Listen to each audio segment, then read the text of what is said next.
as we're still stuck for parts, I thought we'd do something a little bit ordinary. We'll have a look at the fuel sedimenter that's on like the back of the 300 TDIs and maybe the 200 TDIs, and a fuel filter. What's the difference?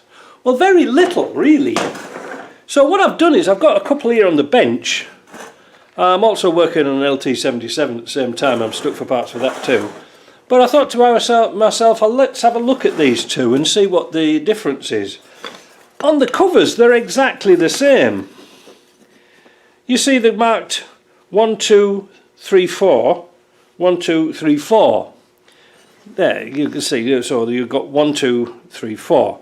The ones nearest the bulkhead mount or the mounting are the outlets, and the ones at the bottom are the inlets. Now this one, because it's a sedimenter, only has an in and an out.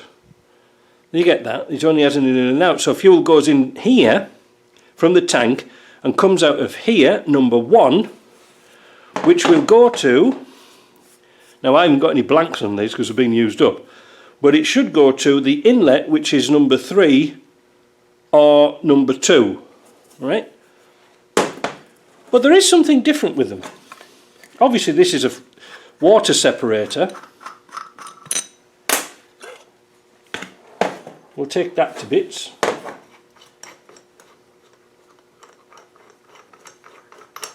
We'll take that to bits, and the bolts are exactly the same.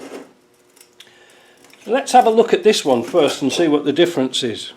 You can see it's got a plastic, what we'd probably call a splash separator, so that fuel, water doesn't splash into the outlet ports here, if you see what I mean. Or should I say here, because this one's blanked off.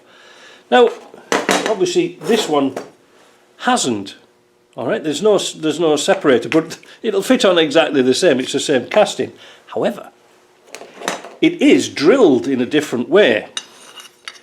So let me put these side by side. So the clean one here is the water separator, and this is the filter.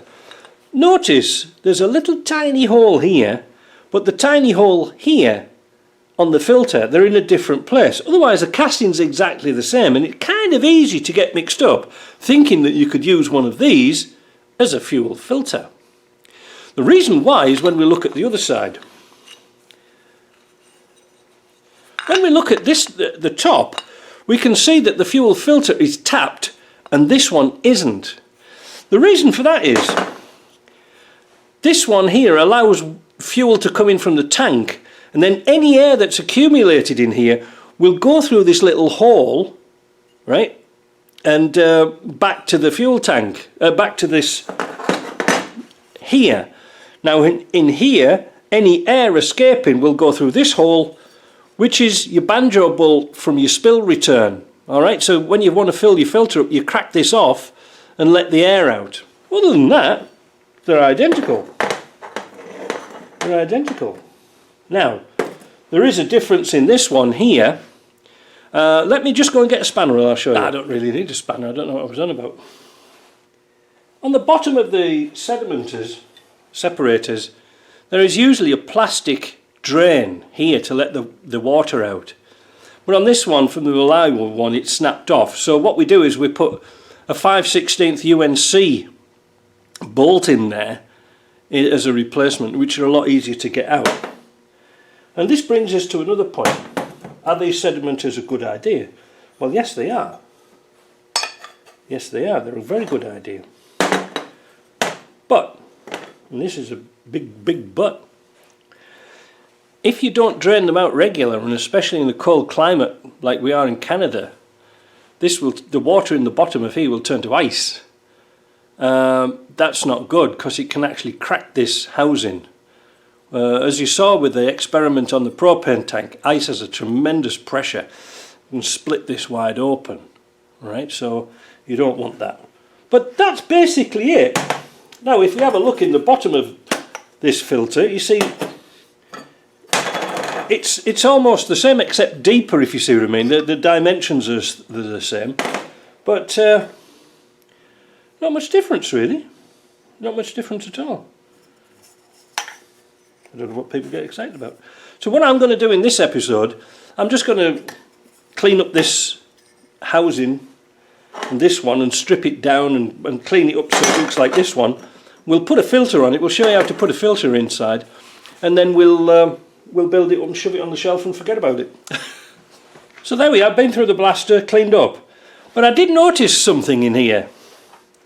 Once it was all cleaned up, I don't know if you can see really deep in there, but some joker has put O-rings in here. Some little rubber rings in.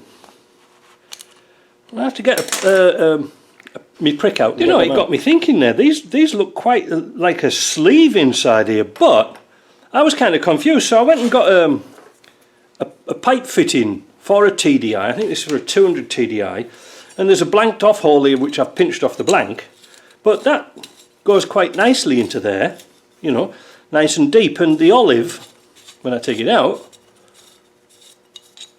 fits at the bottom here, right? But if I went to put it in here, you can see there's nowhere to put the screw in. So these have had a bodge-tastic job done to them. So I'm going to have to sort of get them out. And I can't, even with my prick, even with my remarkably hooky prick, I can't get those out. They are solid. I'm going to get a drill and drill them out. Yeah, look. I wonder what they're for. Anyway. Probably wasn't even for a Land Rover, I don't know.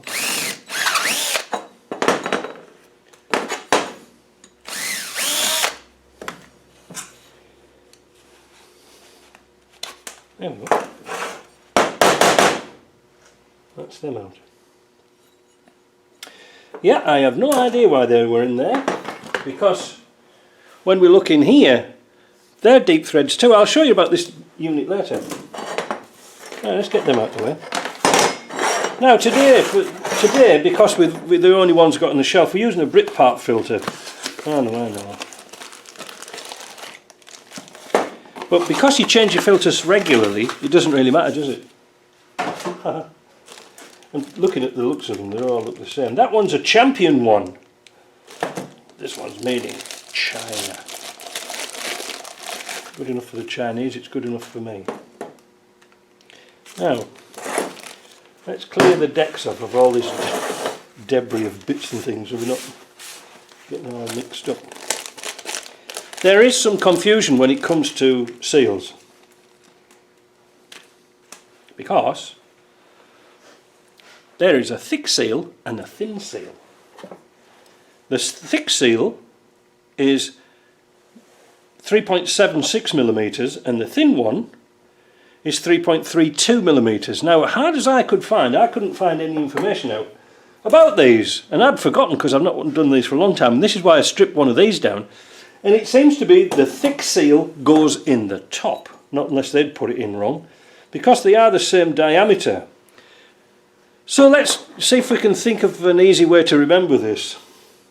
The thick goes to the top. It's rather like government. All the thick people get jobs in government, so they rise to the top. So the next thing, we're going to put a little O-ring in here. That's that done. Filter on. Now, probably you don't want to put the Britrest name to the outside. Don't blame you. Put that on. The thin seal in the bottom. Like that. Wind it round a little bit. That's it till it seats. And then, we should have prepared this earlier. Take the bolt, take the old washer off the bolt. Put a new one on.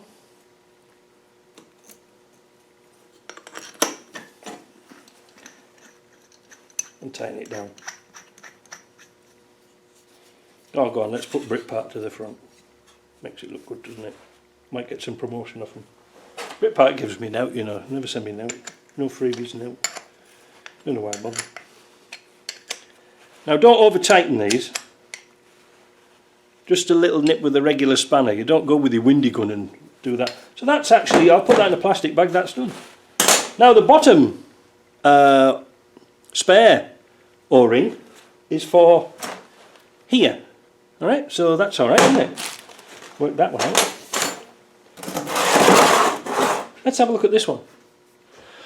This is the bee's knees. If you're going to put filters on a truck or a car, these are the ones to get. I like these. I like these better than the Bosch type filters. Why? Because you've got a pre and a post filter. So, you know, your mucky, your diesel comes in here, it could be as mucky as sin. It'll go through this one, and then through the casting, it'll come down here, and it's actually marked Ford on the top. I don't know what's come off, but anyway, they're marked Ford.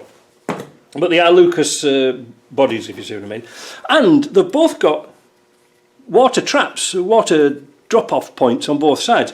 So your mucky fuel will go through here, then it's filtered again through this one. That's an excellent idea, because you can just keep changing this one when it gets dirty and not bother with that one for, you know, so you can change like 2 or 3 of these to one of these. It's a great idea, and these are a lot cheaper than buying the other type of filters, and they are kind of a easy thing to find all over the world, this type, because it was fitted to tractors and trucks and all sorts of stuff. So if you're going on an expedition and you don't want to carry a load of filters around, you could just carry one of these and that's it. So that's it. I hope you like that. So now we've got a reconditioned filter and a water trap, and we've got that one which can go back on the shelf. So I hope that's explained the difference in the seals. Hope you worked that one out. But keeping your fuel clean is imperative. Now, I've just noticed this. When I took the O-ring off the top of the housing, you can see how dry it is. Now, people get in the habit, and it is a bad habit, to change the filter without changing the seals. It really is. I mean, you've got the bloody things anyway. You might as well change them. It's just a bit of a faff about trying to get them out sometimes with a screwdriver or work in an awkward place. You know, if it comes to that, we'll just take the damn filter housing off, keep the pipes, you know, if that's fastened to your bulkhead, undo the bolts and just move it up and out the way if you can. Because like I say, a lot of Land Rover things were on flexible pipes like this. Right. Get filtering. See ya.